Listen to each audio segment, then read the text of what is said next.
Welcome back to Hannity's. We are broadcasting live from the ACL Theater, Moody Theater in Austin, Texas. Earlier this week, Trump campaign surrogate A.J. Delgado wrote an op-ed for the Washington Post that was entitled, "Why Latinos Should Vote for Trump." She joins us now along with Donald Trump. Good to see you, A.J. Thanks, John. Thanks. That's a great question. You know, some people say, well, Donald Trump, he wants to build a wall, and Donald Trump, he wants legal immigration. Therefore, the Hispanic community will not vote for Donald Trump. You say not true. Absolutely not true. And as I wrote in the article, I don't support Donald Trump in spite of being Latina. I support you because I'm Latina.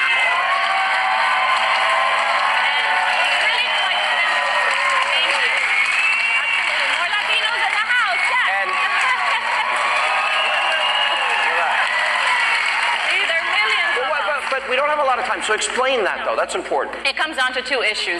Illegal immigration hurts working-class Latinos, just like it hurts working-class African Americans. Two, only Mr. Trump is serious about jobs and the economy and has a plan to bring back the jobs we've lost, stop the outsourcing of jobs, and stop those trade deals that are killing these jobs. That's all we want. By the way, AJ gets so mad at me. You know, she graduated from Harvard Law School. And I always, you get embarrassed. I'm like, you should own that. We're right. We're proud of her. What would you say to Mr. Trump now that you have this moment with him to help him with the Hispanic vote? Because the media narrative is he can't get that vote. He already has that vote, and rather than telling you what you can do, I just want to say thank you because you speak about being a voice for the forgotten people, and it's an honor to support you, not only as an American, but as a Latina American. You've given us a voice. Thank you. Pretty amazing. Wow. Look at this. Standing ovation. A lot of Latinos out there. Mr. Trump, I think she hit on a very important point. Disproportionately, because of illegal immigration, 95 million Americans out of the labor force, the black and Hispanic community has been hurt the most. And not only are they competing for jobs, it's driving wages way down. 100%. And that's a big part of the equation. A lot of the people in this room, as an example, their wages are lower now than they were 18 years ago. Think of that. And they're working two jobs in many cases, largely in some cases due to Obamacare. And that should not be. We're getting older and we're working harder and we're making less. That can't be. All right, we got to take a break. Our final moments with Donald Trump. AJ, good to see you. Thank you. Give it up, AJ.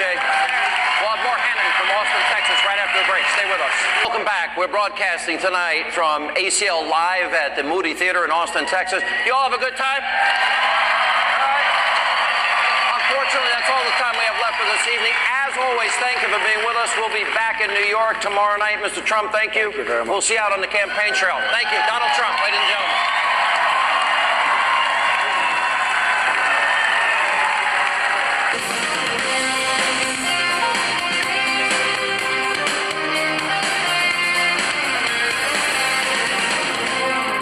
Hi, I'm Eric Bolling in for Bill O'Reilly. Thanks for watching us tonight. Governor Mike Pence, the Republican vice presidential nominee, will join us in just a second. And there are many big developments in the presidential campaign to talk with him about, beginning with an Associated Press investigation finding that more than half the private individuals Hillary Clinton met with as Secretary of State were donors to the Clinton Foundation. The report adding fuel to Donald Trump's calls earlier this week for a special prosecutor to investigate Clinton and her family foundation during her time at the State Department. Now, earlier today, Clinton campaign manager Robbie Mook responded to the new revelations this way. By our count, there were over 1,700 other meetings that she had. You know, she was Secretary of State. She was meeting with foreign officials and government officials constantly. So to pull all of them out of the equation, cherry pick a very small number of meetings is pretty outrageous. Joining us now from Wilmington, North Carolina, Republican Vice Presidential nominee Mike Pence. Governor Pence, thanks for joining us. You heard Robbie Mook, their campaign manager for Hillary, saying, hey, there was cherry-picked data that the AP used. I don't know. Do you agree with that? Disagree? Push back? It really is extraordinary, Eric, that this cascade of controversies and new emails coming out each and every day are continuing to give further and further evidence of a direct connection between foreign contributors and corporate contributors to the Clinton Foundation and access and special favors granted by the State Department. I mean, Donald Trump and I have made it clear that this evidence cries out for action. The Clintons should immediately shut down the Clinton Foundation, not just if she gets elected president. And frankly, the Obama administration should initiate an independent special prosecutor immediately to get to the bottom of what's been going on. I mean, this is really remarkable. Now, the Clintons have actually admitted that there would be a conflict of interest if she became president of the United States, to them accepting foreign contributions to the Clinton Foundation. But apparently, Eric, there was no conflict of interest when Hillary Clinton was the Secretary of State of the United States, involved in and directing all of America's diplomatic efforts. It makes no sense.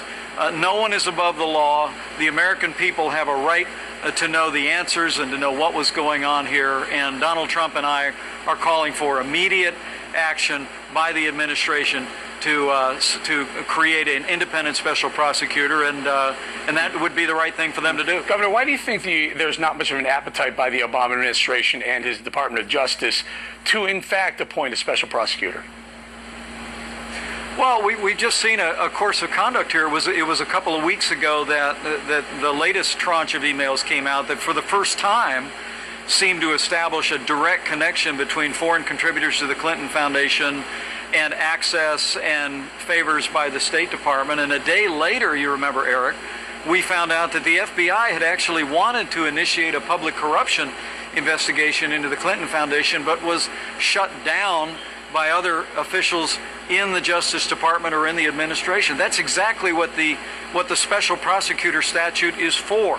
If the FBI is unable to take action on this, then that's what you appoint an independent special prosecutor for. That's what Donald Trump and I are calling on, and I think millions of Americans would support that call, and we'll see if the president's willing to take the action. Yeah, you know, President Obama early on, when he appointed or asked Hillary Clinton to join his State Department, said, "We want you to keep the Clinton Foundation business separate from the State Department business."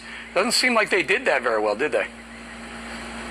Well, it's, you know, this so-called, you know, separation or the wall between the State Department and the Clinton Foundation appears to be crumbling before our eyes. And frankly, Hillary Clinton's making light of it. It really is remarkable. The toughest interview she's done in a while was with Jimmy Kimmel.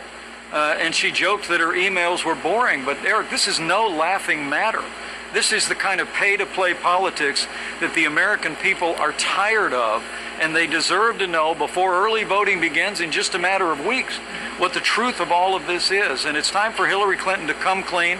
It's time for the Clintons to shut down the Clinton Foundation. But more important than that, it's time for this administration to appoint an independent special prosecutor to look into what is increasingly obvious conflict of interest that existed between the Clinton Foundation and the State Department. Conflict of interest is the nice way of saying possibly pay to play, possibly illegal activity. I'll tell you, in the corporate world, if you were doing this as a board member, ingratiating, lining your own pocket on the basis of your work with the corporation, you'd get thrown out, maybe thrown in jail. Sir, I'd like to turn to the next topic. But there was that other piece too, Eric. There was that other piece too that we just found out. The AP, I mean, hat tip to the Associated Press for finding out that more than half of the private meetings that Secretary of State Clinton held during her tenure as America's top diplomat were with individuals who had contributed, and interests that had contributed more than $150 million to the Clinton Foundation.